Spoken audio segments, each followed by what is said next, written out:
Well, this morning we're going to be led in a reading to introduce Brother Vaughan's exhortation from Job 42, and we'll ask Brother Josh Reed to come forward and read that for us.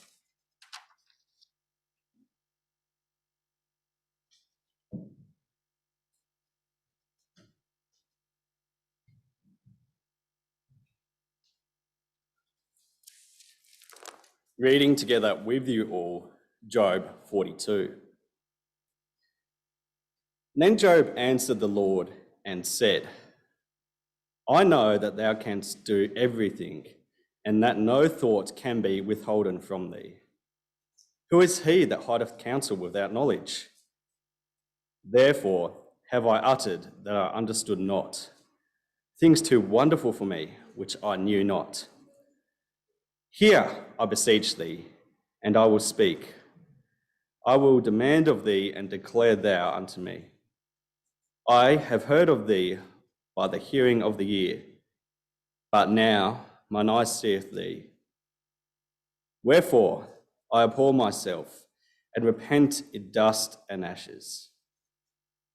And it was so, that after the Lord had spoken these words unto Job, the Lord said to Eliphaz the Temanite, My wrath is kindled against thee, and against thy two friends. For ye have not spoken of me the thing that is right, as my servant Job hath. Therefore, take unto you now 7 bullocks and 7 rams, and go to my servant Job, and offer up for yourselves a burnt offering. And my servant Job shall pray for you. For him will I accept, lest I'll deal with you after your folly, in that ye have not spoken of me the thing which is right, like my servant Job. So Eliphaz the Temanite, and Bildad the Shuhite, and Zophar the Naamathite went and did according as the Lord commanded them. The Lord also accepted Job. And the Lord turned the captivity of Job when he prayed for his friends. Also the Lord gave Job twice as much as he had before. Then came there unto him all his brethren, and all his sisters, and all they that had been of his acquaintance before, and did eat bread with him in his house. And they bemoaned him and comforted him over all the evil that the Lord had brought upon him. Every man also gave him a piece of money, and every one an earring of gold. So the Lord blessed the latter end of Job more than his beginning, for he had 14,000 sheep, and 6,000 camels, and 1,000 yoke of oxen, and 1,000 she-asses. And he had also 7 sons and 3 daughters. And he called the name of the first Jemimah, and the name of the second Keziah, and the name of the third Keren-happuch. And in all the land were no women found so fair as the daughters of Job. And their father gave them inheritance among their brethren. After this, Job lived 140 years, and saw his sons and his sons' sons, even 4 generations. So Job died, being old and full of days.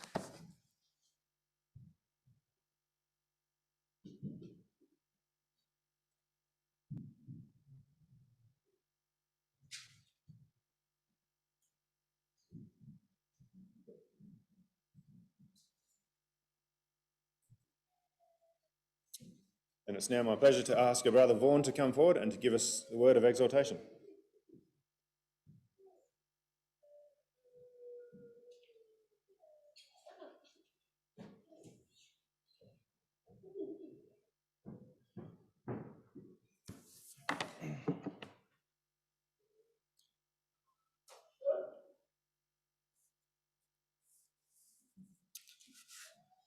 Well, good morning, brothers and sisters, young people around the table of our Lord Jesus Christ. It's good to be with you all here together as we remember our Master in sharing together the bread and the wine.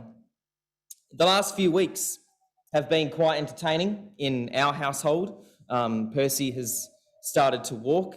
There is a point to this story. It's not just like a family update or anything like that. Although the term walking may be a little bit generous at this stage. For anyone who's had kids and gone through that particular experience, you'll know that it's equal parts amusing at times, but as they start to actually get quite good at it, it starts to become equally terrifying as time goes on. Your life, you realise, has now changed forever as the kids start to realise they can get into all sorts of fun for them and dangerous for us, places that mum and dad don't want him to go. For him, it's hilarious to see our response. And one of Percy's favourite things at the moment is when he stands up, he'll hold out his hand for mine and he'll grab a hold of one of my fingers, to walk wrong, and he'll walk me around the house and we'll walk together around the house. And he just thinks it's the best thing ever, walking with dad like that. Sometimes as we're walking together though, he'll start to get frustrated with me. Maybe because he wants to go to a certain area of the house that he knows he shouldn't, like the bathroom, because he likes to splash around in the toilet a bit. Or maybe it's into the kitchen to get into the pantry because he knows that's where mum keeps her secret stash of potato chips that neither of us are supposed to know about.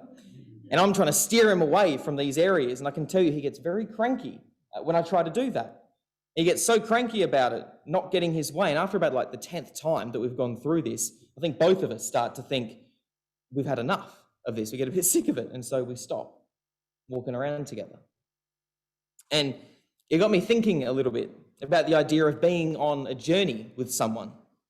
When we're walking together with someone in our lives, that while it's important to make sure that we are on the right journey with the right companions, it's just as important, isn't it, to make sure that we stay on that journey, that we stick with those companions, that we continue to walk with the wise.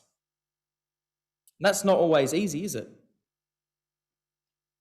Sometimes with the journey that we're on with our brothers and sisters, those relationships and that willingness to walk with each other, it can become strained, difficult. In some cases, it can even break. We don't always see our brothers and sisters sometimes as the wise that we should be walking with in the proverb that we base a weekend on. And it can be for a whole number of reasons that this can happen. Maybe we've been hurt by someone or let down by someone that we thought that we could rely on them. Maybe we don't see eye to eye with someone on a certain issue and that's caused conflict in that relationship. And so now we just best just to avoid that person altogether. Whatever the reason, God knew that there would be times in our lives, in our discipleships, where walking with the wise and staying on that journey with our brothers and sisters would be difficult. And we see that, don't we, so clearly in the story and the lives that we read about this morning in the book of Job. As if you come with me to the book of Job now. We're going to see a relationship here and a friendship between four friends that's been stretched right to breaking point, where they even got to the stage where they can't even face each other, they can't even talk to each other anymore. But we're going to see how God helped to heal that friendship and the crucial role that prayer had in helping to achieve that. As a community, we often talk about the power of prayer, don't we?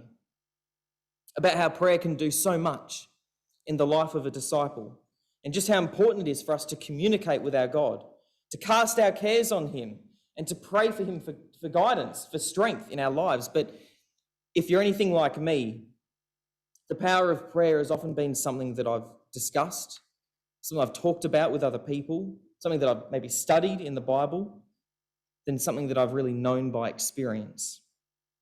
It's a question it sort of comes back to, doesn't it, of actually praying enough to understand and experience just how powerful prayer can be in so many parts of our lives and the truth. And that's something that really only comes by experiencing the power of it. And so this morning, as we think about our relationships with each other, we just want to think about one aspect of prayer, one aspect that I think is really powerful. And to be encouraged to go away and to practice it and to make the most of it in our time and in our life as disciples. If you think back then, just over this past week, just think back to yourself how much time you've actually spent in prayer. How much time have you spent in prayer just between you and God? Between you and your Father? talking to him about the issues of life, about your discipleship, about your family, your friends, your youth group, your ecclesia. How much time have we actually spent seeking God in all aspects of our life? Not just, as we so often do, just in regards to the things, that we're about to eat. God wants us to bring all these things before him. Our need for guidance, for strength, for wisdom in our life, for help in the troubles that we might have at school or at work, in our families, or within the ecclesia. And then, brothers and sisters, this morning, I'd just like us to reflect on all the time that we may have spent in the past week in prayer. How much have we prayed for others? Not just our own needs, but the needs of others. Not just your trials, but the trials of that brother that you may have heard about during the week. Not just for your own strength and wisdom, but for the strength and wisdom for that brother or sister in your ecclesia who has a great need for strength and wisdom right now. Not just for your own sins and mistakes, but for that brother, sister, or young person who could really do with your prayers in coming through the sins and mistakes that they might have been overcome by, if you know what they are. Praying for one another is one of the most important aspects and powerful aspects of prayer. The scriptures tell us that so clearly, and none more clearly, I think, than in our reading this morning from Job 42.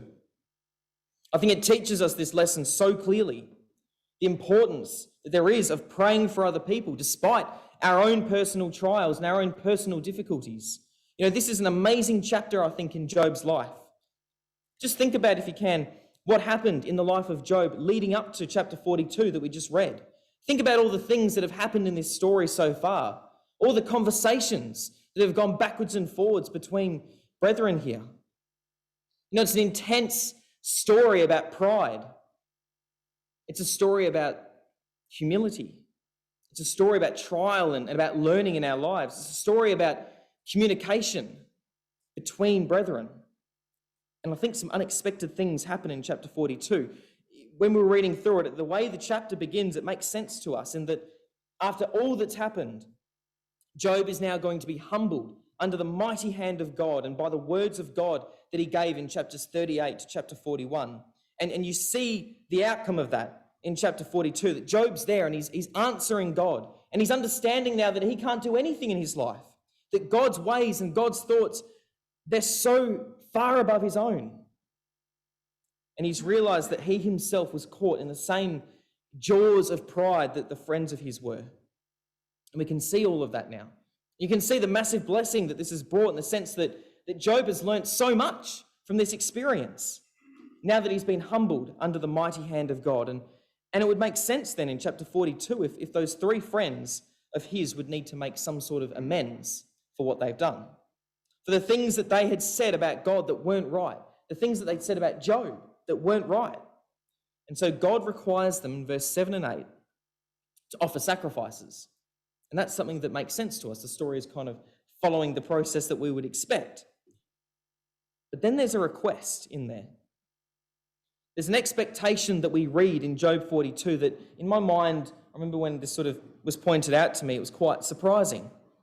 And it's in verse 8. It tells us there that Job is required to pray for his friends. And the way that God frames this is that the entire chapter, the entire restoration of Job's life hinges on whether or not he prays for his friends. Now, I find that a really powerful thing to consider. Just look at verse 8. God is talking to the three friends, and God says, "Now therefore, take for yourselves 7 bulls and 7 rams, go to my servant Job, and offer up for yourselves a burnt offering. And my servant Job shall pray for you, for I will accept him, lest I deal with you according to your folly, because you have not spoken of me what is right, as my servant Job has." Now, I want us just to think about that. And we can see the importance that this has on the rest of Job's life and the rest of the lives of those three friends as well. It depends on this single prayer. by Job. The acceptance of the three friends depends on Job praying this prayer. The release of the captivity of Job, in that sense, relies on this prayer. The key to restoration in the life of all of these people depends on prayer. And I find it amazing that after all these things that Job has been through throughout this story, just think about how hard that prayer would have been for him. Just imagine yourself in Job's position there, actually sitting down and praying for those people, those friends. Miserable comforters is what Job calls them in chapter 16. Just think about how hard that would have been for him to do. After all the false accusations that these guys had leveled against him, right to his face, accusing him of wrong things, then saying things about God that weren't even true. Job knew at that time that their friendship in that moment was no good to him. They'd initially come to try and comfort him, but they'd done anything but that. They didn't comfort him in any sort of way. All they had for him was false accusations and slander, false things to say. And Job calls them in chapter 13 worthless physicians. And so they were. And yet here's a man, after all those things that happened, after all the harsh things that were said, after all the abuse that Job had received from these men, and he prayed for them, that they might be forgiven, that they might be restored in their relationship to God. Now, brothers and sisters, this is what we see, the divine wisdom of God, isn't it?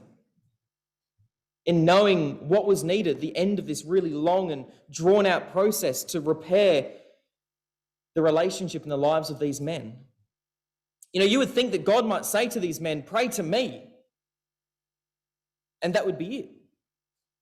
Done. Pray to me for forgiveness. But instead, we see that God has included Job in this process of their restoration. Why would that be the case? You see, praying for his friends was a powerful means of restoring and healing that relationship and letting nothing linger after this intense period of disagreement, of misunderstanding between them. You see, in the context of Job 42 in his life, Job first had to be set right with God himself. And we see that in chapter 32 to 41. You've got Elihu's speech and then God himself. And then secondly, Job needed to be set right with his friends for the problem to be solved, for there to be a conclusion to this story. You see, all four of these men had stopped walking together.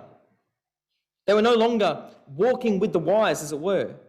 All of them needed to be redirected and with help from God. And so we see in Job 42, with Job praying for his three friends, that God is bringing these men back together, helping them to walk together on the same path. And he's doing it through prayer for each other.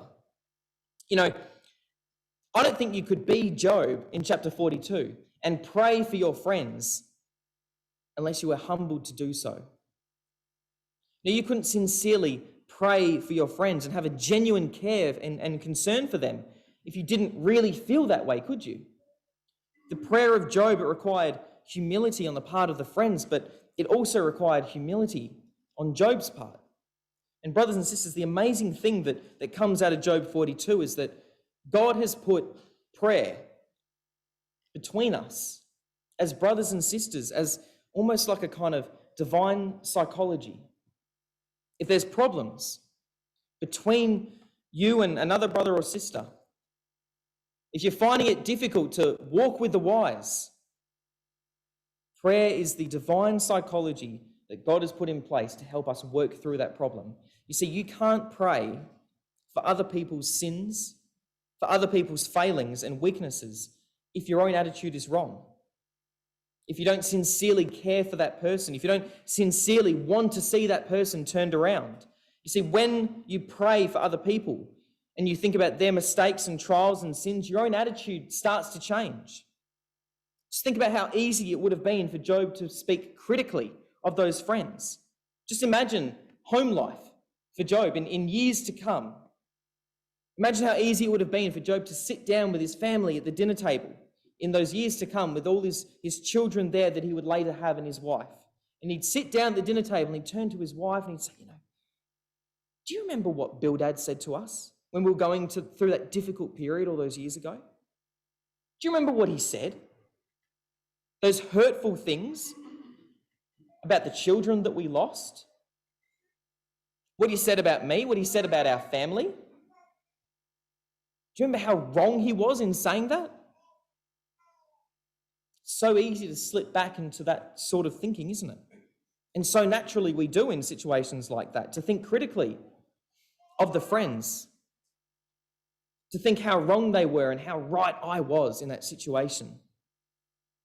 But to prevent that from happening, I'm sure the prayer that Job offered in Job 42 would have had a massive impact on helping with that healing process, to try and prevent that from happening, because he would now care for the salvation of those friends. And his attitude had been set right. The result of praying for his friends was that now those friends could actually achieve what it was that they came to do originally, to comfort him. Just remember, it's back in chapter 2, verse 11 to 13. It says that the friends came from a really long way away in order to comfort Job. And that obviously never happened in this book, right up until chapter 42. After Job prays for them, have a look at verse 11 in chapter 42.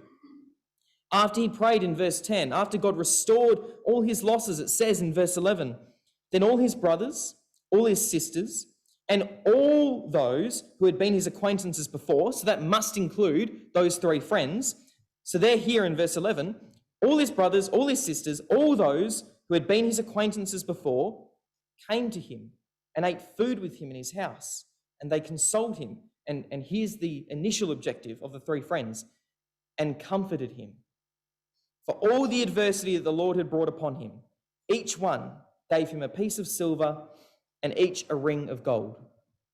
And that would never, ever, ever have happened if prayer for each other had not been involved in this situation, if attitudes hadn't have changed, and prayer was so instrumental in helping to achieve that.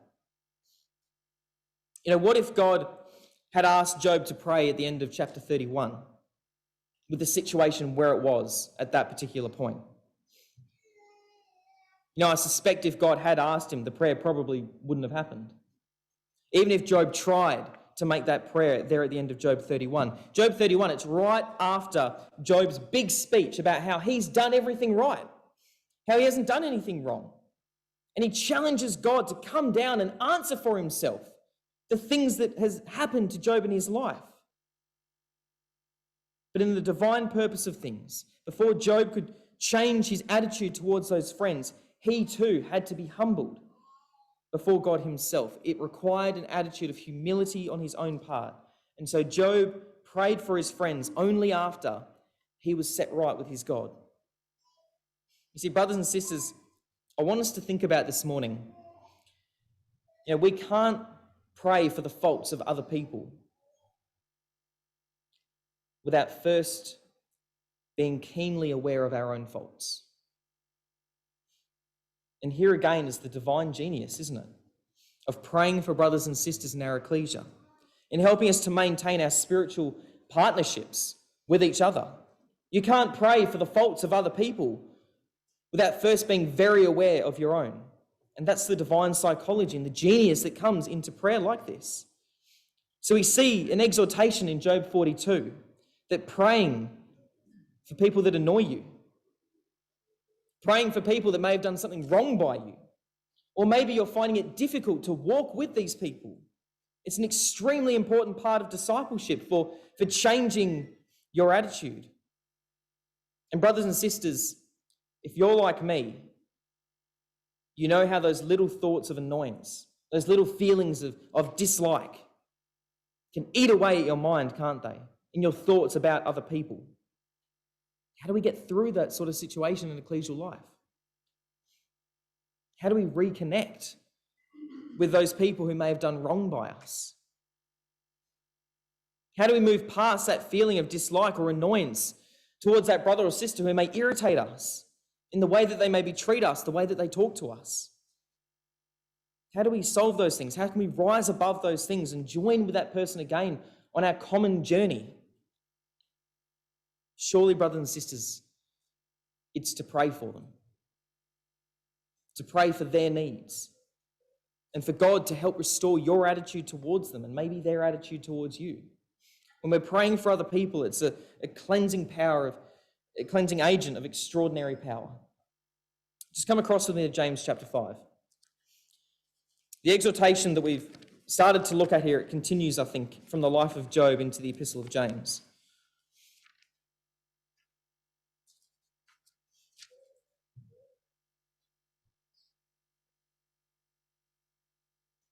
James chapter 5 and verse 13.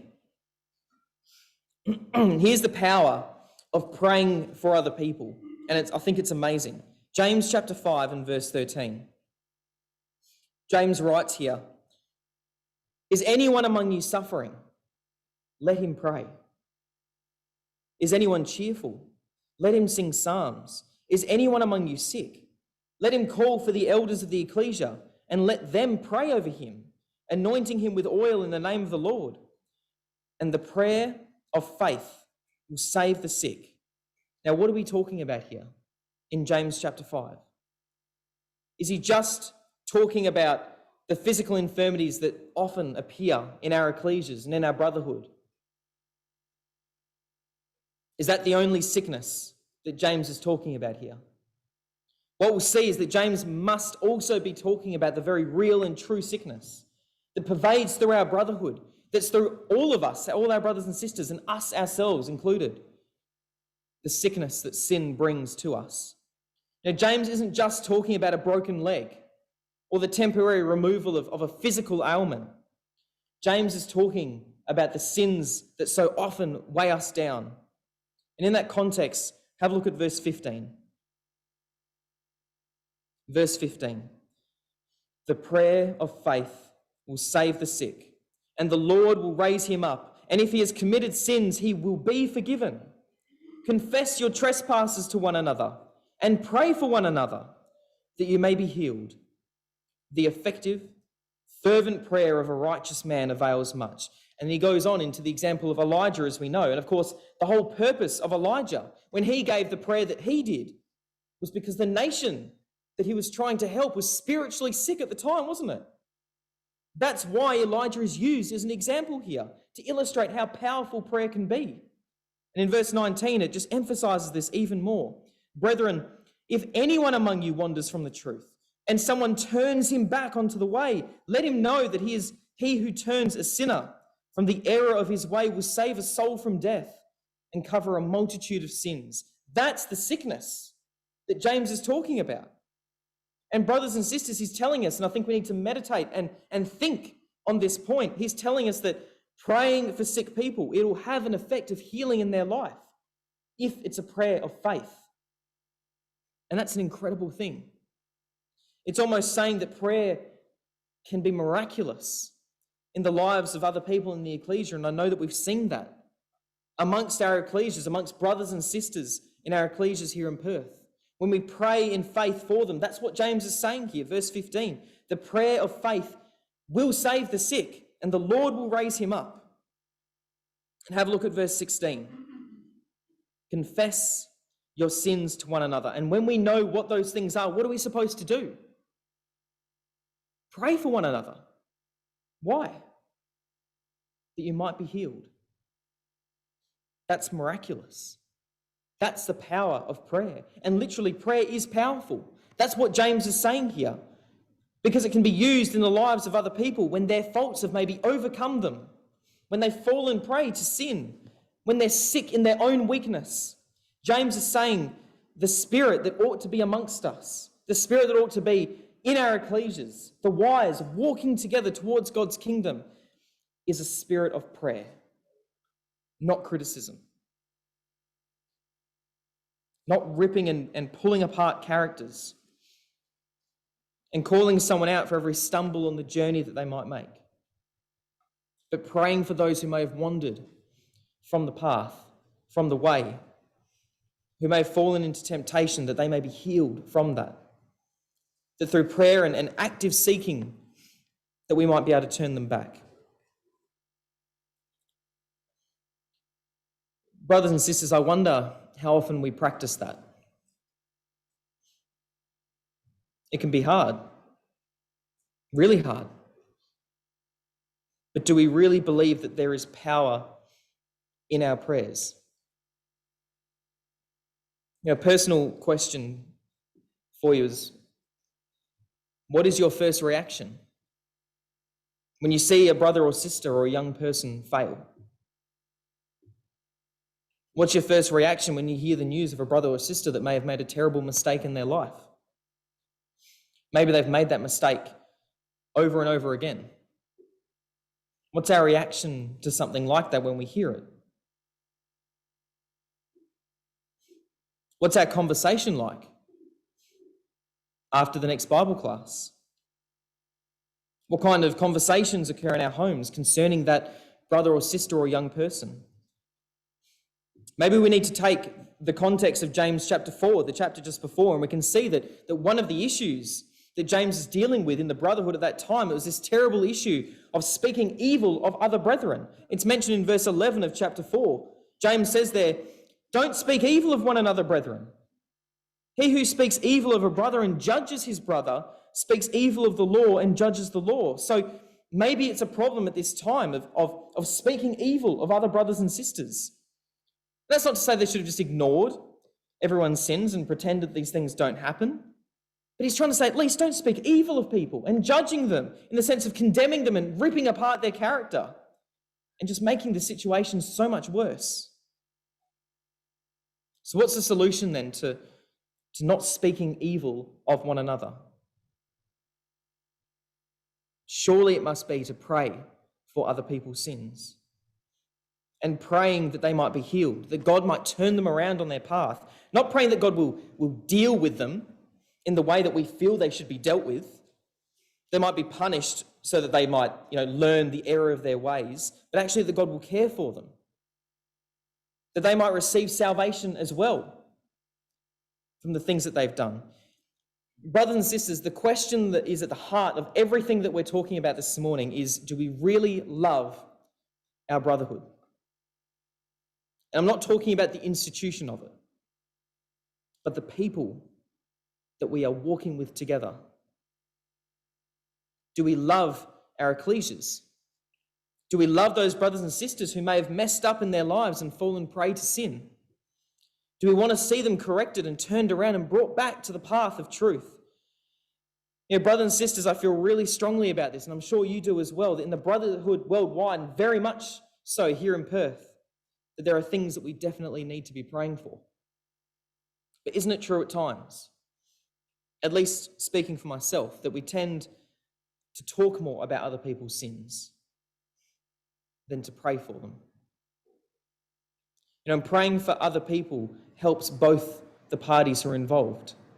It's the divine psychology that God has put in place to help build relationships in ecclesias. It helps you to change your attitude towards that person. It helps in the healing of those brothers and sisters who might be in need. And what about praying for other young people, for the young ones here this morning? For those who go to youth group, who are part of the larger youth group of Perth? Do we pray for other young people, for the mistakes that they might have made or are making? Do you bother to pray for other young people in your youth group who needs it, the needs that you may know about? Or other young people at different ecclesias who may not come to your youth group, but you're aware that they're drifting and falling away from it? Do you pray for them? And fervently so. The message of James is there's got to be fervency in our care for other people. Do we pray for other young people? In our eastern suburbs, and I know it's been the same at other ecclesias as well, we've had a lot of reason over the years, and many prayers offered for those who have been physically sick, and how important that is, and how wonderful it is when we have those ecclesial prayers in those situations when they're needed. It helps to bind us together, doesn't it? We pray for those who need the healing hand of God in their lives, in the physical struggles and illness that they might be facing. But brothers and sisters, let's not leave the spiritual sickness out as well. Surely we have a lot to pray for there too. For those in our brotherhood, but especially here in Perth, that we may know of, who need prayers of healing from that spiritual sickness that James is talking about. Let's have a look now at 1 John 5. 1 John chapter 5 contains an extremely intense verse on prayer.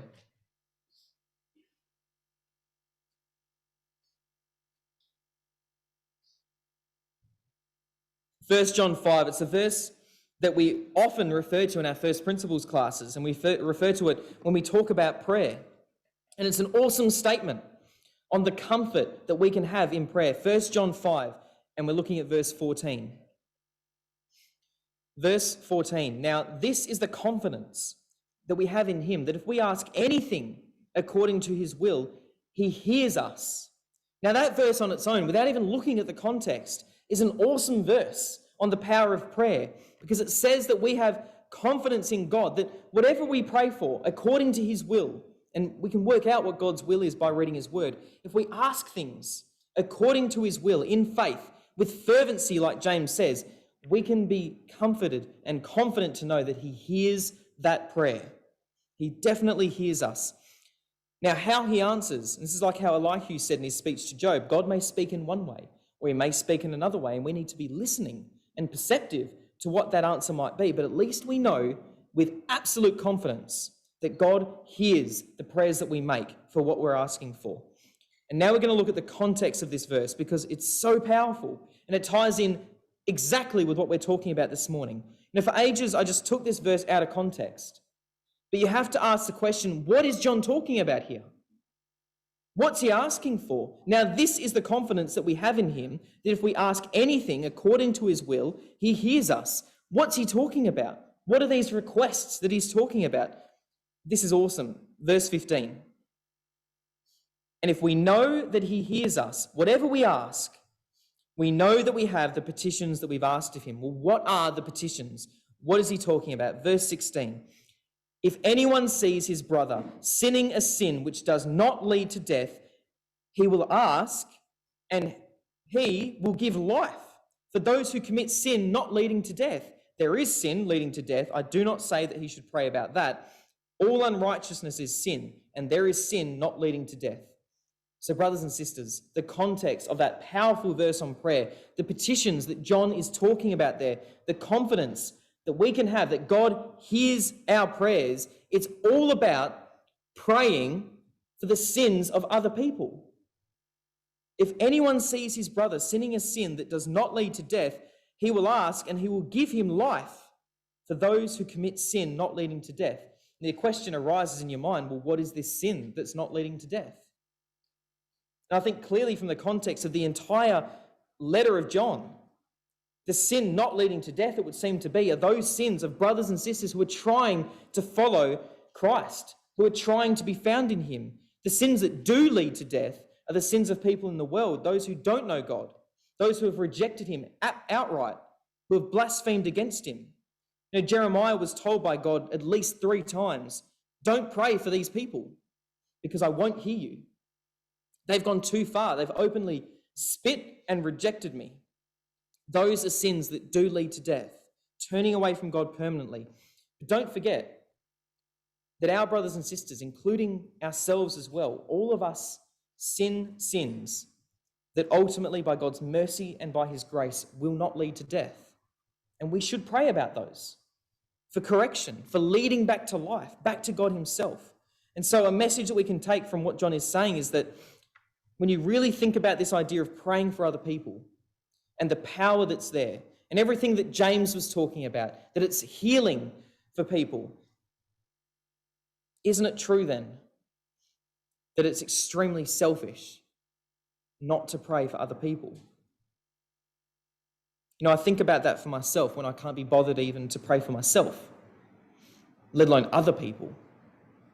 But if God is telling us in his word that there is extreme power in our prayers for other people, for our brothers and sisters, for the young people in our ecclesia, that it can help in their healing, that it can help to change our attitude towards each other and theirs so that we can walk together in unity, then surely it's an extremely selfish thing, isn't it, to withhold that from someone and not pray for others. And I think that brings me to absolute shame when I think about myself. Because let alone not praying at all at times, I know I don't pray for others anywhere near as much as I should be. And surely that tells me that at times I'm being a self-centered disciple when I could be thinking more about the needs of others.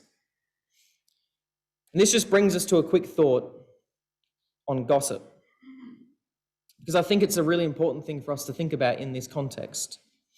And maybe because as a community, we're quite close-knit. Here in Perth, we know most of the other Christadelphians around us. We know each other. We see each other quite regularly. We've known each other's lives maybe too long. But just think about gossip in the context of praying for other people, rather than just talking about other people. When is something gossip and when is it not? It's a lesson that I learned quite hard from a friend quite a few years ago. There was a situation where I was sitting and talking with this friend about another friend of ours who was both very close to us and someone that we looked up to. And we stayed up late having this conversation, going through what this other person had done in their life, the negative impact that they'd had on other people's lives, the brothers and sisters in the ecclesia, the huge mess that they had made in their life. And it was a pretty serious conversation because it was a really serious matter that we were talking about. We sat there for hours, a real deep and meaningful that we had over this. And when I think about the situation and everything that came from it, it still makes me emotional thinking about it. And so the two of us just sat there and we just kind of regurgitated, as you do, about everything that had happened and how shocking it all was. And there was silence when we had finished sort of saying everything that we could, because how do you finish a conversation like that? There wasn't much left to say, and I remember feeling really empty and hopeless at the end of all that. But I remember to this day that the friend that I was talking to, after a period of silence, he said to me, we should pray for him. And in that moment, it just kind of blew me away, because it wasn't even in my mind to do that. It just shocked me. And how bad is it that it shocked me? But it did. And it changed my mind, because that's exactly what we should have done in the first place. And so we did. We both sat there and we prayed for that person and for all the things that had happened as a result of what he did. And I can tell you from that point on, it changed my attitude towards that person. He became a regular subject of my prayers. And I got taught a massive lesson that night, brothers and sisters, about gossip in our brotherhood, that way too often we talk about other people. Way too often we just regurgitate the events that have maybe happened in that situation. And we talk about it with our friends and with our families, and we can sometimes, I think, fool ourselves into thinking that all that talk is necessary and that it's good. And that's sometimes where it just stops. We bring the subject up and we talk about it, about how terrible it is. But at the end of the day, how often do we actually then pray about those people we talk about? You see, I think that changes about whether something becomes gossip or not. If you're not willing and prepared to have the attitude that is to pray for that person that you're talking about and their sins, well, then surely it is just gossip. Because why else would you be talking about it? And why do we talk about it if we don't bother to pray for them, if we don't actually have a concern for them to be set straight and recorrected? So brothers and sisters, it's a spontaneous thing and something I think that can really change things in our lives. And I know from personal experience that it has done for myself. That maybe if you're at someone's house this afternoon for lunch, or at someone's house for dinner during this week, and you're talking about people who need care in their lives, or maybe the sins and the mistakes of other people, pray for them. Why not? That's what we're here to do for each other, to help each other. Actually, to just stop and pray for the things that you've been talking about, that they might be changed and rectified in that person's life. That's a powerful thing for us to consider. So how do we do that practically? I remember hearing a talk where the speaker actually suggested making a list of all the people that you could pray for. Some of you may already do this, and that's great. Make a list of why you need to pray for each of those people. And in the action, I think, even of just putting that list together, you're beginning to think about the needs of your brothers and sisters, esteeming their needs greater than your own, doing the best thing that you can possibly do for them, bringing their needs before God in prayer. Make a list, stick it on your door, stick it on your fridge, keep going back to it, Keep updating it as circumstances in your life change. Or maybe you need to pray for ecclesial discussions, or if there are ecclesial issues beforehand where there's potential for strong opinions to come up, where you know that there may be disagreement, pray before those instances where that might come to conflict. Pray for the conflicts in personality that you might have in your own life, that you need to overcome, that maybe you need to overcome in your attitude, because that other person is eating you up inside or really annoying you. Pray for misunderstandings. Maybe make a list of them, that you might understand that situation better yourself and that they might understand you. And pray for our young people. Pray for our families and the strength and the wisdom that they need. You know, we make time for being character critics far too easily sometimes. But do we make time to be prayerful people? You know, the example of Paul and how he uses prayer is an awesome one. We won't turn there. But in the second epistle to the Corinthians, Paul tells them his concerns, the Corinthians. He says in verse 15 of 2 Corinthians 12 that the more that he loved those brothers and sisters, the less he was loved by them. The more I love you, the less I'm loved. That's one of the problems he had to deal with in that relationship. And he says that he's afraid that when he comes to them, that he'll find contentions and jealousies and outbursts of wrath and selfish ambitions and backbitings, etc., etc. All these things that he might find in that ecclesia between those brothers and sisters and towards him. How misunderstood was the Apostle Paul, especially when it came to his relationship with the Corinthians? How did he cope with this? Well, in the very next chapter in 2 Corinthians, in chapter 13, he says, I pray to God that you do no evil. In verse 9, he says, I pray that you may be made complete. That's how Paul coped with those ecclesial misunderstandings and backbitings and the selfish ambition. It was the power of prayer. And so, brothers and sisters, in conclusion, with these thoughts on praying for other people and the power that there is in doing that, in helping us to change our attitude and in helping us to walk together in unity, I want us just to have a look, in conclusion, in John 17. John 17, this is the ultimate example for us.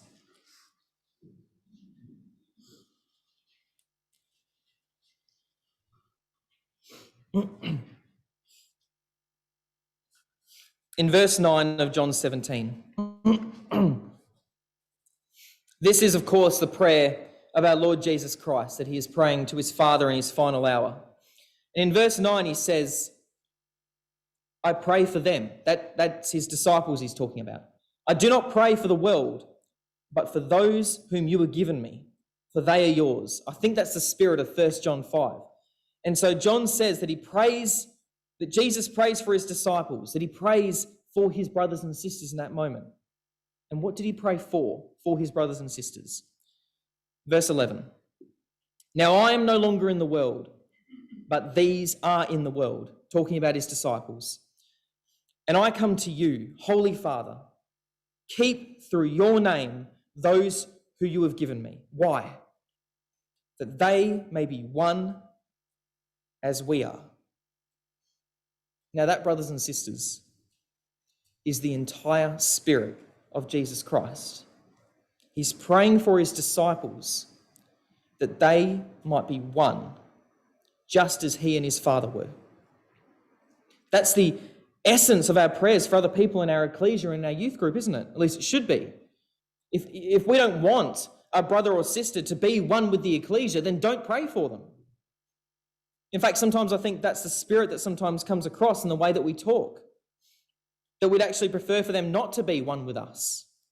But the spirit of Jesus Christ is that of reconciliation with each other. And through prayer, that comes out so strongly, that he wishes his brothers and sisters may be one together, despite what they might do. And how amazing it is that Jesus prays so positively over these men who he knew would, in a very short time frame, they were just about to deny him. But he loved those men. And he wanted them to be kept in the love of God, despite their weakness, despite how they might have treated him or were going to treat him. And the most powerful motivation for us this morning, I think, is in verse 20. Not only did he pray for his disciples that were there with him at that time, brothers and sisters, he says in verse 20, I do not pray for these alone, but also for those who will believe in me through their word, that they all may be one, as you, Father, are in me and I in you, that they also may be one in us, that the world may believe that you sent me. How amazing is this? Brothers and sisters, young people, baptized, those who are yet to be baptized, Jesus prayed for us, who would eventually come so long after to believe the same message as his disciples there. How amazing is it that Christ prayed for us here, that he prayed for others, as if Christ needed more to think about at that time, more to weigh himself down with, to pray about at this point in his life. And yet here he is, at the greatest moment of trial and temptation that he'll ever face in his life, and he's praying for you. And I believe that you can insert your name in there because Jesus is praying for you. In the moment of trial, his prayer here is almost entirely outward focused. It's almost entirely devoted to praying for others so that they might be in fellowship with God. And how ashamed I feel sometimes when I think about that. In our lives, sometimes not even bothering to start a prayer, let alone praying for someone else. And he prays for us here today, who at times mistreat him for all that he stood for, by our own sins or by simple neglect or thought for care. And he knew it was going to be that way. He did this while we were still sinners. He knew even believers would at times deny him and hurt him, and yet he prayed for them. No doubt it was a powerful means for Jesus himself to cope with everything that he was feeling and struggling with at that time. And so, brothers and sisters, this morning, what we remember in the bread and in the wine is so powerful. The Son of God, who not only gave himself for his brothers and sisters that we might be saved from all of our weakness, he also kept us in his prayers, despite our sins, despite our foolish ways, despite the way that we neglect him at times, simply because he really loved us and he wanted the best for us. He wanted us to be in fellowship and in harmony with God and with himself and with each other, to walk together in unity. Isn't that our desire for each other? Brothers and sisters, we ought to pray for each other.